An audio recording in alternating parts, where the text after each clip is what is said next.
The gunshot tore through the calm like lightning splitting a blue sky. One moment, my daughter was giggling beside the white fence, clutching a handful of yellow daisies. The next, she was on the ground, her tiny fingers painted red. I didn't even understand what had happened until I saw Karen standing on her porch, both hands shaking, smoke still rising from the barrel of her gun. "I warned you people," she shouted, her voice trembling between rage and fear. My heart stopped. Everything went silent except for Lily's shallow breaths and the faint echo of the shot bouncing off the houses. The sunlight hit her face, and I saw the life draining from her eyes. I ran, screaming her name, slipping in the grass. Somewhere, a neighbor yelled to call 911, but all I could see was my little girl, bleeding for picking flowers that weren't even hers to begin with. I always thought our neighborhood was the kind of place people dreamed about. The lawns were trimmed like green carpets, the mailboxes matched, and the air always smelled faintly of pine and fresh paint. It was the kind of suburb where everyone smiled just long enough for you to think they cared. My wife, Jenna, loved it here. She said it felt safe, a place where Lily could ride her bike without me worrying. And for a while, it was true. Every Sunday, we'd walk to the small park by the lake, toss breadcrumbs to ducks, and wave at the same faces that waved back.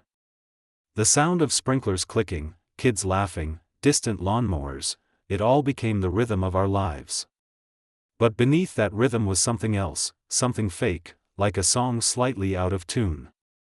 Karen lived 3 houses down, in the white 2-story with the American flag that never touched the ground. She was the self-proclaimed queen of the HOA, her rules posted on the community board like commandments. You couldn't leave your trash cans out a minute past 7.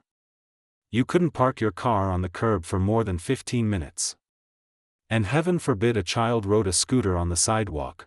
Property damage, she'd say, holding her phone like a weapon, ready to call someone, anyone, to make it stop. The first time I met her, she smiled that kind of smile that doesn't reach the eyes. "You're new here," she said, scanning me like I was being inspected. "Just make sure you follow the guidelines. We like things perfect around here." At first, I laughed it off. Every neighborhood has a Karen, right? But she wasn't just a busybody, she was a storm with rules for lightning. It started small. A note on my door about my lawn not being consistent with community standards. Another about Lily's sidewalk chalk being an eyesore. I thought it was annoying but harmless. Jenna told me to ignore it. "Some people need control to feel important," she said. Still, I caught Karen staring whenever Lily played outside, her arms crossed, her lips tight, like joy itself was an offense. One afternoon, Lily was drawing rainbows on the pavement. Karen walked up, heels clicking like tiny hammers. "You need to clean that up," she said sharply. "It's not appropriate for the neighborhood aesthetic." I remember stepping outside, trying to keep my voice steady. "It's chalk," I said. "It'll wash off with the rain." She tilted her head, smiled coldly, and muttered, "Rules are rules." Then she snapped a photo and walked away. That's when I started realizing something was off, not just about her, but about the way the HOA gave her power. People whispered about her but no one stood up to her. She ran the meetings, the fines, the votes. It was her little kingdom. Over time, her pettiness started to feel personal.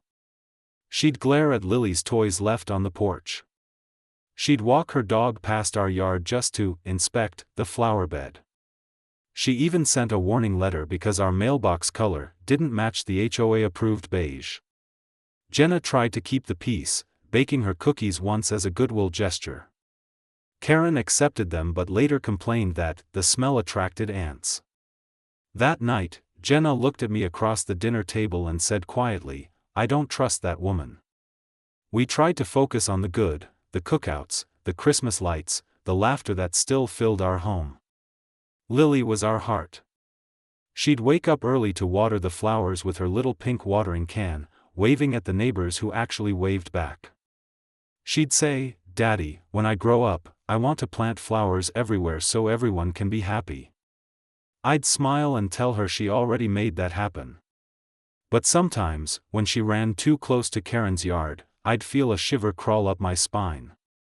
I'd call her back, gently, pretending it was nothing. Still, there was something in Karen's eyes when she looked at Lily, cold, calculating, like she saw not a child, but a threat to her order. I didn't know it then, but the lines she drew around her property weren't just in chalk or fences, they were in her mind. And the day Lily crossed one, Karen decided to enforce her rules in a way that would destroy everything we ever thought was safe. It was one of those calm Sunday mornings that feel too perfect to be real: warm sunlight on the porch, the soft hum of lawnmowers in the distance, and birds chirping somewhere up in the trees. Jenna was inside folding laundry, humming softly to a country song on the radio. I was fixing the loose hinge on our front gate, screwdriver in one hand and coffee in the other. Lily was across the yard in her yellow sundress, her hair in a messy ponytail, picking little daisies that had grown near the fence line. She loved making bouquets for her mom. Her giggles floated through the air, pure, innocent, unstoppable. It's strange how the moments before a tragedy always seem too peaceful, too ordinary, like the world holds its breath before it shatters. I remember glancing up for a second. Karen was outside, pruning her rose bushes with those silver garden shears she always used like weapons. Her face was hidden under that wide-brimmed sun hat, but I could feel her eyes on us. She'd been watching more lately, especially Lily. A few days ago, she'd filed another complaint, said our sprinklers were splashing onto her property. I ignored it. I thought she'd eventually get bored and move on. I was wrong. Daddy. Look. Lily called, holding up a handful of daisies. Can I get the pink ones too? They smell so good. I looked up and froze for half a second. The pink flowers, roses, were in Karen's yard, right past the fence. No, sweetheart, I said gently, those aren't ours. But Lily, being the free spirit she was, giggled and skipped a few steps forward, leaning slightly over the low wooden fence. Her fingers brushed one of the petals. That's all it took. Karen's voice cut through the calm like a knife. Get away from my property, she screamed. I turned, startled. She'd dropped her shears and was marching toward the fence, her face red, eyes wide. You people never listen. I told you to keep that brat out of my garden. Lily stumbled back, confused, clutching her flowers. I'm sorry, she said softly, but Karen didn't stop. She was shaking, her hands twitching as she fumbled with something in her pocket. I ran toward them, my heart pounding. Karen. She's just a kid. Relax. But she wasn't hearing me. That's trespassing, she shouted again, her voice breaking. I warned you. I warned you all. Then, before I could even process what was happening, she pulled out a small black handgun. For a moment, my brain refused to believe what I was seeing. This was the suburbs. This was supposed to be safe. She couldn't, the sound was deafening. Crack. It echoed through the cul-de-sac, sending birds scattering from the trees. Lily dropped the flowers. For a second, she just stood there, staring at me with wide eyes, as if trying to understand what had just happened. Then she collapsed. I caught her before she hit the ground. There was blood blooming through her yellow dress, just below her ribs. My hand started trembling as I pressed against the wound, shouting for help. Lily. No, no, no, stay with me, baby, stay with me. My voice cracked. The world turned into chaos. Jenna came running from the porch, her scream piercing through everything. Oh my God. What did you do? What did you do? She fell beside us, sobbing, her hands shaking uncontrollably. Karen was standing frozen by her roses, her face pale as paper, still holding the gun, her mouth slightly open. Neighbors started running out of their houses. Someone yelled to call 911. Another shouted at Karen to drop the weapon. She looked around, dazed, muttering something about self-defense and property rights. I couldn't hear her. I couldn't hear anything except Lily's soft whimpers and the gurgle in her throat. My shirt was soaked in her blood.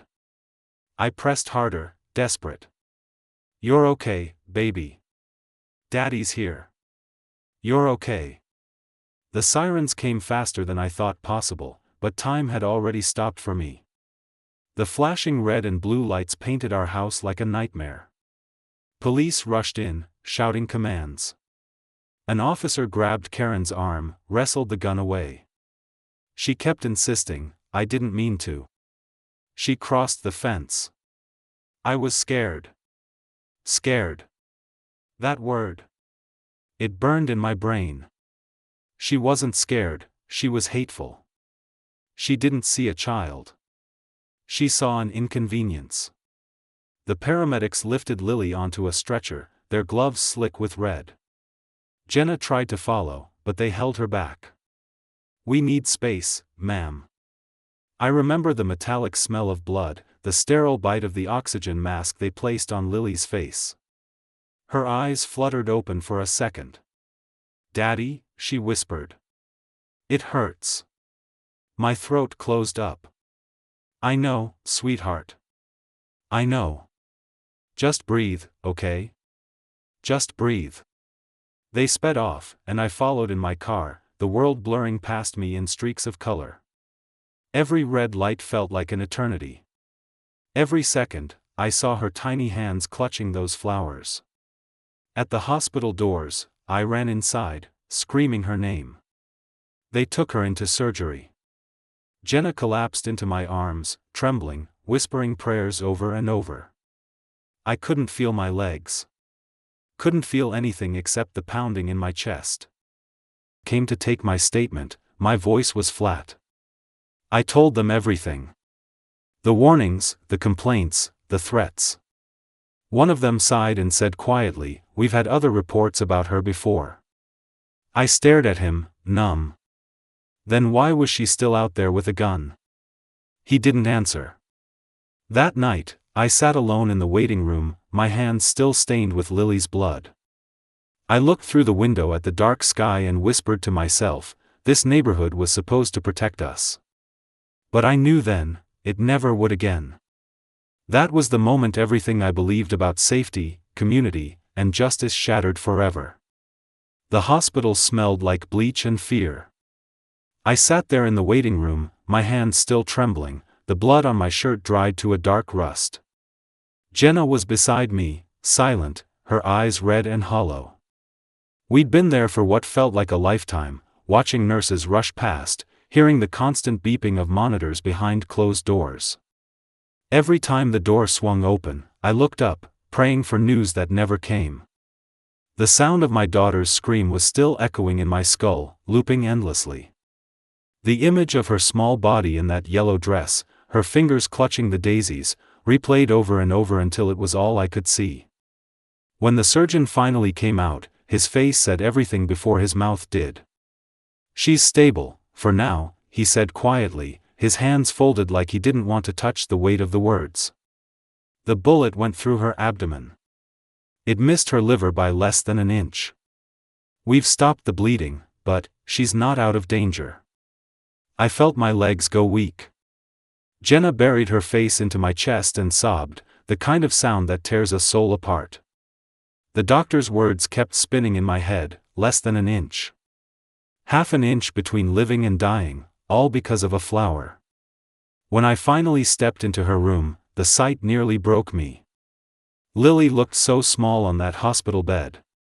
Tubes everywhere, machines breathing for her, the steady beep, beep, beep keeping time with my heartbeat. I sat beside her, gripping her hand gently, terrified I might hurt her. "Hey, baby girl," I whispered. "Daddy's here, okay? You're safe." She didn't respond. Her eyes fluttered beneath her lids like she was caught in a bad dream. I kissed her forehead, tasting the salt of my tears. Outside, the world was already twisting the story. I saw it on the hospital TV, local news station spinning the tragedy into something cleaner, something less horrifying. Local homeowner defends property in neighborhood dispute, the headline read. I stared in disbelief. They showed Karen's house, the white fence, the roses, and her standing beside her lawyer, crying crocodile tears. I was terrified, she said, her voice quivering for the cameras. I saw someone reaching over the fence, and I just reacted. I never meant to hurt anyone. I'm devastated. Devastated? She shot a child. And just like that, sympathy started shifting. The HOA released a public statement the same evening, 3 sentences long. The association expresses deep sadness over the unfortunate incident involving 2 residents. We remind all members to adhere to community boundaries and safety guidelines. The HOA does not condone violence of any kind. They didn't say her name. They didn't say my daughter's name either. It was like they were both stains they wanted to scrub off the picture-perfect surface of the neighborhood. The next day, an HOA representative named Mark came to the hospital to talk. He was dressed like a politician, polished shoes, blue tie, fake smile. He brought flowers that weren't even real, plastic tulips in a shiny vase. We just want to make sure there's no misunderstanding, he said, sitting across from me. Karen has always been a valued member of our community. This incident, while tragic, may have been an unfortunate accident, provoked by miscommunication. I laughed, but it wasn't the kind of laugh that sounds human. She shot my 9-year-old daughter for picking a flower, I said slowly, leaning forward. What kind of miscommunication do you think justifies that? He cleared his throat, shifting uncomfortably. I understand your frustration, sir. But there's been discussion among some board members. They're concerned about property line disputes escalating. There's even talk that your daughter may have crossed into her yard without permission. I slammed my fist onto the table so hard that the plastic tulips toppled over. You better stop right there. My voice shook. If you or anyone from that damned HOA tries to paint my daughter as the problem, I swear to God. Mark raised his hands quickly, backing off. I'm just saying we should wait for the full investigation before drawing conclusions. He left a few minutes later, muttering something about liability and press coverage. That night, the hospital room felt heavier. Jenna sat in the corner, praying quietly, her hands clasped so tightly her knuckles turned white. I watched the heart monitor blinking like a tiny, fragile star in the dark. Outside the window, the city lights blurred through the rain. I couldn't sleep. Every time I closed my eyes, I saw Karen's face, the shock, the hate, the coldness. I saw the way she looked down at Lily like she wasn't human, just an intrusion on her perfect little world. The following morning, the police came back for more questions. Mr. Hall, the detective said, flipping through his notebook. Karen claims she felt threatened. She says she thought your daughter was an intruder trying to climb over the fence. I stared at him in disbelief. She's 9. And she was holding flowers. He nodded grimly. I know. But the self-defense law in this state is complicated. She's claiming she was standing her ground on her property. Standing her ground?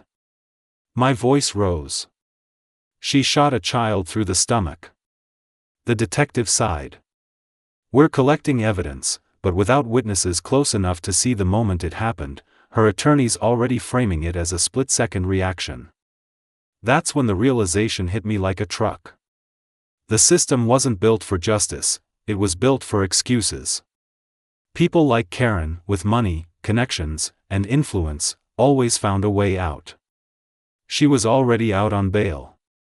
She'd probably sleep in her bed that night while my daughter fought for her life. 2 days later, when Lily finally opened her eyes, she looked at me weakly and whispered, "Daddy, did I do something bad?" I couldn't breathe. I took her hand and said, "No, sweetheart. You did everything right. You did nothing wrong." But deep inside, something cold and heavy settled in my chest. The world had punished innocence, and no one cared. When we got home weeks later, things didn't go back to normal, they curdled. The mailbox was stuffed with HOA letters, one even fining us for improper media conduct that damages the neighborhood's image. I stood in the driveway, shaking, reading those words while the same driveway still had my daughter's blood stain on it. Some neighbors avoided us entirely. Others whispered when we walked by. Karen's house stayed dark for a few days, but then one evening, her lights flickered back on. She was home. I watched from the window as she stepped out to get her mail, acting like nothing had happened.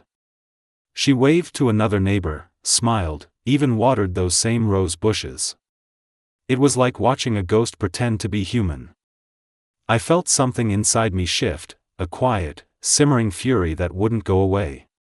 A week later, I received a letter from the HOA stating that they were moving forward with Karen as president until further notice. My hands shook as I read it. The same woman who nearly killed my daughter was still running the very board meant to protect this community. That night, I sat in the dark at the kitchen table, staring at the file of documents I'd started collecting: letters, fines, photos, HOA notices. My mind was no longer fogged with grief. It was focused. Sharp. They thought they could bury what happened under bureaucracy and polite phrases. They thought I'd move away quietly. But they didn't understand, I had nothing left to lose. The law had failed us, the HOA had betrayed us, and the neighborhood had turned its back.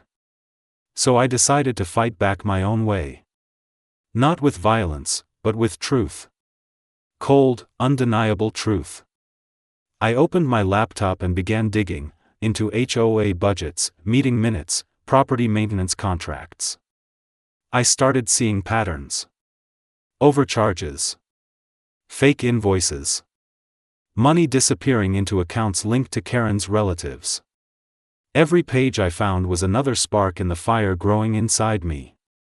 That night, as I watched Lily sleeping peacefully for the first time in weeks, I made a promise under my breath: "You'll never be her victim again, sweetheart. This time, Daddy's the one who's going to make her bleed." The anger that settled over me after the hospital felt less like heat and more like a sharpened tool, cold, precise, and impossible to ignore. I couldn't risk acting out of blind fury, not with Lily's recovery fragile and my family still raw, so I turned that rage into a plan that used other people's rules and their need for appearances against them. I started small, alone at first, scanning through every HOA notice, every meeting minute I could get my hands on, digital archives, that dusty 3-ring binder in the clubhouse, the invoices someone had thrown away at Karen's yard sale, anything that smelled of patterns. My nights became a collage of receipts and notebooks. The hospital bedside lamp and my laptop were the only lights I allowed myself while Jenna slept and Lily slowly learned to breathe without pain. I made lists, dates, names, signatures, amounts. I learned the structure of the board, who answered to whom, which landscape companies kept showing up in bids with suspiciously similar prices, and whose checks ended up deposited in accounts with familiar last names. Where a normal man might have seen a tidy spreadsheet, I saw fingerprints, little, clumsy marks of greed left by someone who thought they were untouchable. Next, I went neighbor to neighbor. At first it felt like betrayal to drag other families into our pain, but most people had already been bruised by Karen in small ways and were silently relieved someone finally pushed back. Mrs. Alvarez down the street still had the notarized complaint Karen pressured her into signing about excessive noise the year she planted a vegetable garden. The Thompsons had the photos of unpaid maintenance that Karen's contractor never completed. The Martins produced an old voicemail where Karen threatened fines for inappropriate holiday decor. I taped their stories into my own mosaic, recording conversations, with permission, copying receipts, and getting sworn statements when folks agreed. Some were afraid to speak on record, others were furious. Years of petty tyranny had left them brittle, and they handed me the names of vendors, the dates of meetings, and the handwritten notes Karen kept in a little leather planner. Each new piece felt like another plank pulled from a platform she'd been standing on. I learned to use public systems the way Karen used the HOA. Procedures and paperwork can be a battering ram if you know which doors to push. I filed formal requests for public records at the county offices, pulled property tax records, and subpoenaed expense reports tied to HOA accounts through a pro bono attorney I found after a late-night Google search for HOA corruption lawyer. I refused to act alone once I realized the scale. What started as a private vendetta became a civic duty. The attorney, Maya, was sharp, direct, and had a soft way of saying the obvious: we don't win by shouting. We win by proving. She walked me through chain of custody for documents, showed me how to flag discrepancies in bids, and quietly introduced me to a county inspector who owed her a favor. Together, we unearthed invoices that matched twice, contracts that had been approved without competitive bids, and a landscaping company with a P.O. box that led to a relative of Karen's. The more we found, the more the veneer peeled. Media was the next frontier. I knew that if this stayed a legal paper chase, it could be buried for months or years. If the story hit the public, it would force action. But I also knew the media loved spectacle and could twist things into sensational headlines that might harm Lily's privacy. I was careful. I reached out to one investigative reporter I'd watched expose a local politician years earlier, someone with patience and a nose for truth, not just a microphone for outrage. I offered documents, but I also gave context: the human story of a little girl who nearly died and a neighborhood that chose optics over compassion. The reporter came to the hospital, listened to Jenna's quiet recounting of Lily's favorite games, watched me show the receipts with my trembling hands, and agreed to run a piece that anchored the corruption to the shooting rather than let it be another he said she said event. We coordinated timing, no reckless leaks, so when the first article dropped it was a slow, relentless unspooling: quotes from neighbors, scanned invoices, photos of matching checks, and the headline that made the HOA board flinch. I didn't stop there. I sent compiled evidence, redacted for privacy but damning in content, to the county inspector, the district attorney's public integrity unit, and the state attorney general's office. I filed formal complaints, not as one desperate father but as a coalition of concerned residents. I made sure to keep Jenna and Lily's privacy intact. Their names were used only where necessary, only where it mattered for the record. The county inspector came through, issuing an audit request that smelled like the first real crack in Karen's armor. The audit found discrepancies, phantom invoices, payments routed through shell companies, and inflated repair estimates signed off by board members who later claimed they trusted Karen's recommendations. When the inspector called me to say certain transactions were flagged for criminal referral, I sat down on the curb and let the air leave my lungs in a long, shuddering sigh. Meanwhile, Karen began to feel it. She stopped smiling in the cul-de-sac. Her walks shortened. She stopped attending socials where she once lorded over holiday lights. I started getting indirect messages through neighbors, thinly veiled threats, polite concerns about defamation, the kind of legal posturing meant to intimidate the uninitiated. But the more she pushed, the more cautious I became. I documented every interaction, saved voicemails, and put copies of letters into the hands of Maya and the reporter. We never stooped to blackmail, we let evidence do the talking. The public pressure rose like a tide: comments on the article, a small peaceful vigil outside the clubhouse organized by neighbors, and an online petition demanding Karen step down while investigations proceeded. The HOA tried to counter with statements about due process, but the optics were ugly: silent board members refusing to visit Lily in the hospital, while Karen's name circulated in documents tied to misappropriated funds. Then, finally, the county came with subpoenas. I watched from the kitchen as agents in plain clothes moved through Karen's house, cataloging ledgers and taking statements. I felt a strange, complicated relief: no joy in someone's ruin, but relief that the truth was being dragged into light. When she was placed on administrative leave from her HOA role pending investigation, I sat with Lily and read to her from a picture book while rain tapped against the window, thinking about how fragile justice is but how durable the human will can be when fueled by love. The legal process would take time. Audits and referrals and potential prosecutions are slow, messy things. But the neighborhood had changed. People who once looked away began to speak up. The masks slipped. And in the quiet moments, as Lily slept with her hand curled in mine, I realized the revenge I'd sought wasn't to watch Karen suffer, it was to restore a measure of safety and truth for my daughter and every other family who'd been cowed into silence.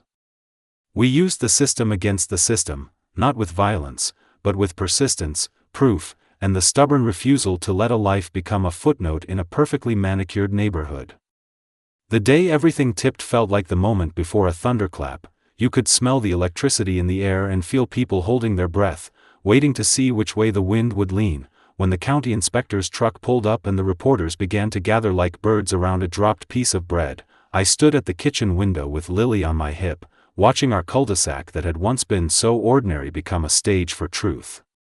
For weeks the story had been a slow burn, documents released, neighbors' voices stitched together into testimony, photographs of invoices and checks laid out like evidence at a kitchen table, but today was different. Subpoenas had been executed, and plainclothes officers were carrying boxes from Karen's house while camera lenses tracked each movement like predatory eyes.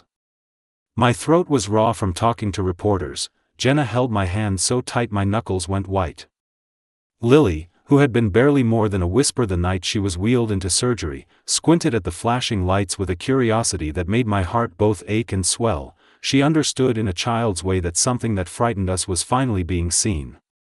When the first officer approached our yard and introduced himself, I felt a strange mix of vindication and nausea. Justice doesn't always come as a clean, joyous thing, sometimes it comes as paperwork and gravity. The officer asked if we'd be willing to go to the station to provide follow-up statements, and I watched my neighbors file out of their houses like a slow, silent parade, some with resolve on their faces, others with embarrassment that felt like regret finally surfacing. People I'd said hello to for years stopped and hugged Jenna, eyes wet, apologizing in half-sentences for not speaking up sooner. That moment, neighbors admitting fear and guilt, felt heavier than any courtroom drama. It was the soft unpeeling of a community's conscience. News vans arrived, and the local reporter who had followed our story all along came over, notebook already in hand. She didn't push for salacious details, she wanted to understand why a well-dressed HOA president had been shielded by polite smiles for years while the truth slowly bled out in invoices and threats. We didn't know, one elderly neighbor whispered to the camera, not like this. But we did know. We just hadn't had the courage to stitch the pieces together until Lily's hospital bed became our tipping point. The article that ran before noon laid out the facts without hyperbole, evidence of misappropriated HOA funds, duplicate invoices tied to shell companies, a pattern of intimidation that Karen used to keep dissent quiet, documents that, when read in order, traced the architecture of her power and the means by which she'd kept it. The arrest itself was quieter than I imagined and louder in every other way. Neighbors who had once turned their heads watched as officers walked up Karen's porch steps. She was on the stoop in her cardigan, the one she always wore like a signal of civility, but her face was raw and small under the sun. When the officers read her rights, her voice was thin, the kind of shrill noise made by someone who had always gotten their way until they didn't. "This is a mistake," she cried out, for the cameras, for anyone who would listen. Her lawyer shouted legalese about due process, and she reached for us, eyes wild, as if pleading for the town to stitch her back together with platitudes and familiarity. I felt a flash of something ugly, delight, perhaps, that she could not fix this with a meeting or a $50 check, but it flickered and died quickly. Seeing a human unravel, even one who had nearly taken my child's life, left a hollow in me I couldn't ignore. In the days that followed, the legal wheels turned with the heavy inevitability of machinery crunching old leaves. The district attorney called for grand jury review, the county inspector's report landed in the hands of auditors, the HOA board's cozy silence shattered into emergency calls and hastily scheduled meetings. Board members who'd once deferred to Karen's expertise now read her actions in the light of subpoenas and audits, and many of them resigned, faces I recognized from neighborhood barbecues suddenly signing letters and stepping down. The court of public opinion, fed by my careful releases and the reporter's balanced coverage, did its work. Fundraising pages were set up to help our medical bills, petitions circulated demanding accountability, and the petition that asked the HOA to revoke Karen's board privileges gathered signatures daily. People who'd been cowed into silence started asking questions at HOA meetings instead of accepting the same scripted reassurances. The change wasn't instantaneous, but it was undeniable, like a winter thaw that loosens the soil. Then came the hearing where the charge for reckless endangerment was read aloud in a packed courtroom. I sat in the gallery with Jenna and Lily beside me, and for the first time since that bloody morning, I felt something like control returning to my chest. The prosecutor laid out the case methodically, witness statements, the audio of Karen's panicked call, a forensic analysis showing that the bullet's trajectory could not have come from an accidental drop of the weapon, it was deliberate. Karen's attorney attempted to frame the narrative in terms of fear and misperception, but the evidence moved like tidewater. Impartial eyes could see the pattern that had allowed her to act with impunity for years. When the judge asked Karen to rise, she stared at us with an expression that had nothing left but desperation. Her performance of civility had been stripped away, no HOA podium to hide behind, no carefully worded newsletter. In that sterile room, her anger looked small. What surprised me most wasn't the legal jargon or the media frenzy, it was the small, luminous human moments that felt like the true payoff.